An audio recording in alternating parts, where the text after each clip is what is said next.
Dan Dickau, Scorebook Live, Washington, at the Southwest Washington Media Day. This time we've got head coach of the Trico Power, Kingsway, Daven Harmeling. Daven, you're a coach now who has grown from a college player playing under one of the best tandem father-son coaching duos to create your own philosophy. You've implemented that at Kingsway, and you've had a tremendous amount of success. What do you attribute that to? Number one, I would say we've got great kids that are really bought in, and I'll put their work ethic up against anybody that I know in the county as far as, if we say, hey, we've got weights at this time, they're there, period.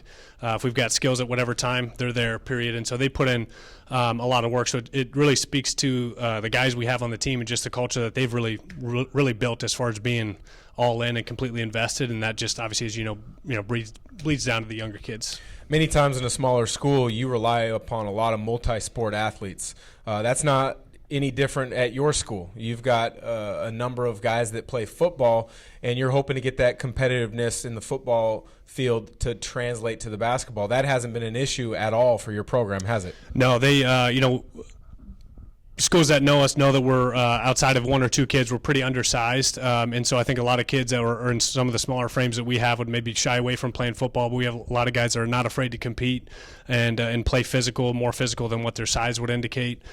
So this year in our top 12, we have, I think, 10 of them playing football. So I love it. I hold my breath every play, of course, hoping they don't get hurt. But we've got a lot of guys that won't back down, and that's not a guarantee for winning every game or anything crazy like that. But I know we have a competitive bunch, and I love that they're willing to play both sports. That may make the first couple weeks of practice a little hairy, and the ball will probably be turned over more than usual. But I love that they're out there competing and just learning how to compete together. A couple years ago, you guys were really big man dominant. You had Keenan Walter, who's now a college player at University of North Dakota. So you played a little slower. Now you are more guard oriented, and you really want to push the pace more than you have in years past. How has that transition been for you as a coach? Terrifying. Absolutely terrifying. I know Cal Bay's watching this and grinning and laughing, thinking that he finally got his way, and he's been in my ear long enough where he's like, hey, we got to get this thing up and down a little bit. So it was hard because when I first started coaching, all I really knew was how to play the Bennett way as far as offensive and defensive philosophies and pace and things like that, being very slow.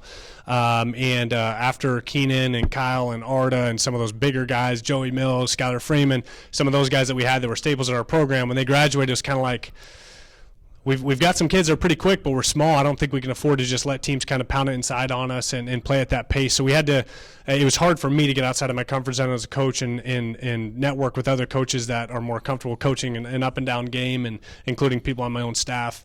So it was I'm still getting used to it. Every time we give up a basket when we press, part of me dies, and I'm just hoping Dick and Tony Bennett never watch us play because they may disown me in the future. But I think the important thing is identity. Whether you play fast or play slow, or whether you trap or whether you do whatever, the guys have to know what they're going to hang their hat on. And when we play, Seton, LeCenter, all the other heavyweights in the 1A, we can't be wondering who we are as a team. We have to have an identity. So even though it's a different identity, style of play wise, than when it was more of the Bennett influence and with some of the players we had, from a handful of years ago, it can still be effective. I love how you talk about identity within your program and your coaching philosophy and style, but also your experiences with the Bennett had to have really helped mold that identity. You're a guy that I've known for quite some time, and I've heard some of the experiences playing for the Bennetts. How much of their philosophy goes into what you kind of build into the culture at Kingsway? Yeah, I think every I know Tony won't tell people, hey, you got to do it exactly my way. I think part of that is it's kind of a value-driven system in terms of what you value, and kind of having an eternal perspective on what you're going through. So, like, for example, I'll give you a tangible way that their influence has impacted me. I always try to see things through the lens of being thankful. So we've had some heartbreaking losses, right, against, I know we had a really tough one last year against Seton, multiple ones against LeCenter, and on down the road, right? So how can we go through an experience like that really hurts, that really stings, how can we use that to help us become better? Not just on the court, off the court as well, obviously, but on the court as it relates to, okay, what are our areas that are maybe blind spots for us that LaCenter or Seton or whoever it is just exposed to us? That, perfect example, Prairie. Prairie just kicked us in the teeth last year, beat us by 30 to start. That was the best thing that ever happened to us, and I'm glad. It wasn't fun to lose that way, but putting our kids in those situations and being able to look through things through the lens of thankfulness really helps guide our path. You mentioned Prairie. You had a rough one against them last year. Mm-hmm. You're not backing down. First game of the year, I believe, is against Prairie. Yeah. Where does that competitive spirit come from you, and how do you try to impart that in your players? The time that I really understood the value of playing against really tough competition, I was a freshman at Washington State, and this story is probably well documented, but Oklahoma State, they were like a Final Four level team, beat us like 81-29 on national television. And that was probably the hardest thing I've had to navigate as a player. Like, oh my gosh, like that was an embarrassing moment. And to tie back to kind of the thankfulness lens that the Bennetts always saw things through, that point in my life, within probably a week after that, I realized like that was really good for us. And so at the time, it didn't feel good for us. Anyway, so to go back, that I know I'm very well aware of, if we want to reach our potential as our team, we have to put ourselves in situations where we may be grossly disappointed or even embarrassed to reach our potential. So that's why, don't get me wrong, I hope they don't beat us by 30 again.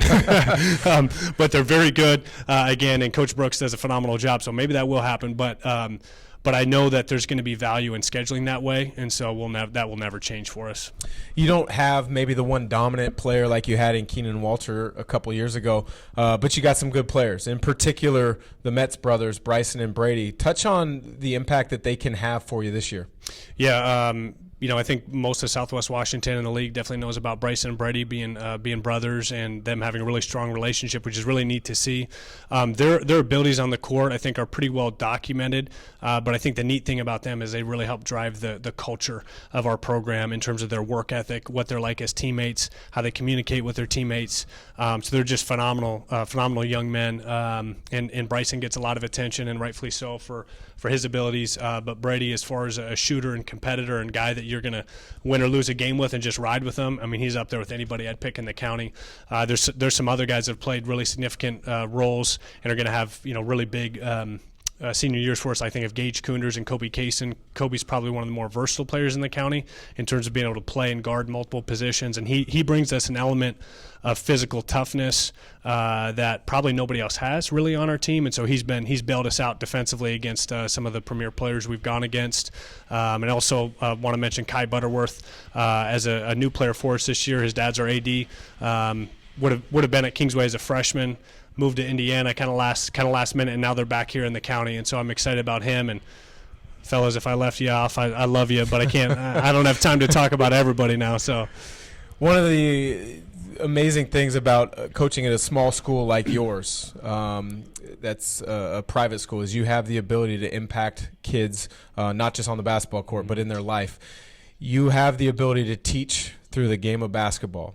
If we fast forward to the end of the season, and hopefully for you guys it ends on a positive note in the Sun Dome, when that's all said and done, what do you hope the message is to your guys at the end of the year? That we love each other.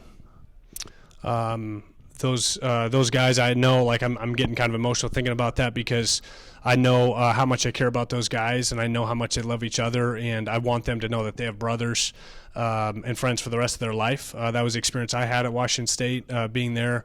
Just saw some of them this weekend, and there's a bond, as you know, when you go through really exciting things and really tough things together with a group of guys for a period of years. There's a bond there that in a common respect that I hope will last the rest of their life, because like I said, that was the experience I had, and I want them to have that. There's other wishes I want for them, like we could go on and on about that, but at the end of the day, I want them to be able to give each other a hug, whether we win or lose that last game we play, and whether that's in the Sun Dome or whether that's at Kelso High School and districts or whatever it is, when it's over for us, to know that we loved each other well, and that we pursued what it meant to be a Christ-like player and coach. And I know not all our guys are on the same belief system, but I hope I've pointed them towards what I believe the eternal truth to be. For Scorebook Live Washington, I'm Dan Dickau.